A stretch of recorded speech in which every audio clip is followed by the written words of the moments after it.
Upon reaching 250, they asked for some refreshments and they cooled down. Upon being more calm and after conferring with their lawyers, the warrant of arrest was served in toto, in full, and their rights were read.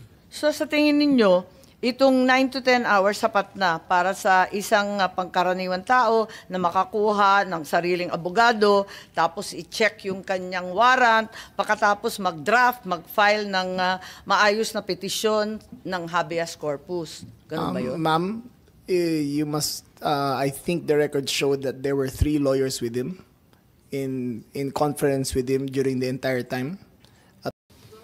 So, ma'am, just to be clear, they had their chance to seek legal remedy as shown by the actions of their lawyers by approaching the Supreme Court.